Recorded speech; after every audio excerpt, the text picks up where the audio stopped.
Team India को अगर T20 world cup के सेमीफाइनल में पहुंचना है तो उसका पूरा समीकरण आज के मैच से कैसे शुरू होता है और क्या क्या समीकरण बनते हैं ये मैं आपको समझाता हूं। सबसे पहले तो टीम इंडिया को अफगानिस्तान के खिलाफ मैच में जीत दर्ज करनी पड़ेगी और छोटी मोटी जीत से काम नहीं चलेगा, बड़ी जीत दर्ज करनी पड़ेगी। मानकर चलिए कम से कम 80, 90, 100 रनों की जीत दर्ज करनी पड़ेगी, जिसका मतलब है टॉस जीतकर आपको पहले बल्लेबाजी करनी पड़ेगी, बोर्ड पर रन्स लगाने पड़ेंगे और उसके बाद सामने वाली टीम को कम रनों पर आउट करना पड़ेगा। मार्जिन कम से कम 80 या 90 या 100 रन का होना ही चाहिए। अगर इसको पॉइंट्स टेबल के नजरिए से देखें तो अभी आप देख सकते हैं कि दूसरे नंबर पर अफगानिस्तान की टीम मौजूद है जिसके 4 पॉइंट्स हैं, लेकिन नेट रन रेट बहुत शानदार है। अफगानिस्तान के नेट रन रेट को ही तोड़ने के लिए टीम इंडिया को कुछ करना पड़ेगा और बड़े अंतर से उसे हराना पड़ेगा। जैसे कि अफगानिस्तान की टीम प्लस 3.097 के रन रेट के साथ है। मान लीजिए टीम इंडिया उनको 100 रनों से हरा देती है तो टीम इंडिया सीधा नंबर 3 पर पहुंच जाएगी और उसका भी नेट रन रेट प्लस में आ जाएगा।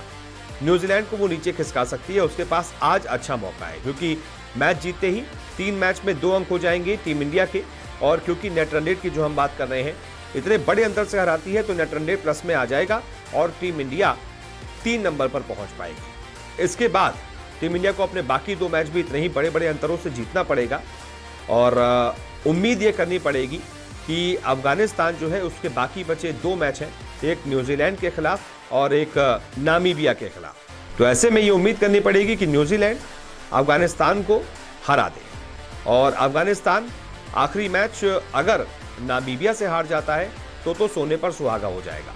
ऐसे स्थिति में अफगानिस्तान के 4 ही पॉइंट रह जाएंगे, लेकिन मान लीजिए अगर वो नामीबिया को हरा भी देता है तो उसके 6 अंक रहेंगे और नेट रन रेट क्योंकि टीम इंडिया उसे बड़े अगर अंतर से हराती है तो उसका ये मानकर चलिए +1 या +2 के आसपास रह सकता है। अब आते हैं न्यूजीलैंड पर। न्यूजीलैंड अभी 2 मैच में 1 जीत के साथ 2 पॉइंट्स के साथ नंबर 3 पर है क्योंकि नेट रन रेट उसका अफगानिस्तान से कम है, पॉइंट्स भी कम है। इंडिया 3 मैच जीती है तो उसके 6 अंक हो जाएंगे।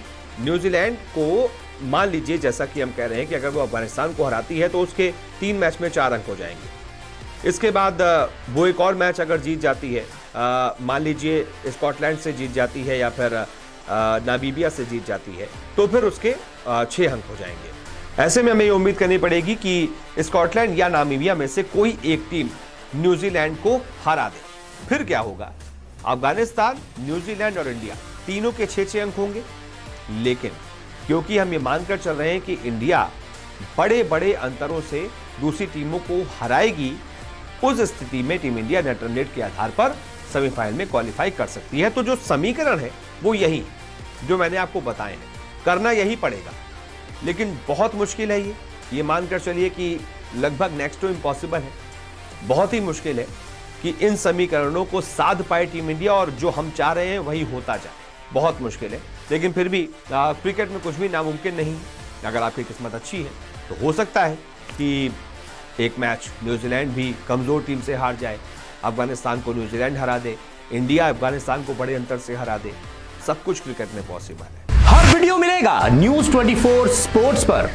हम कंट्रोवर्सीज भी मिस नहीं करते, तो जुड़िए हमारे साथ और देखते रहिए न्यूज़ 24 स्पोर्ट्स।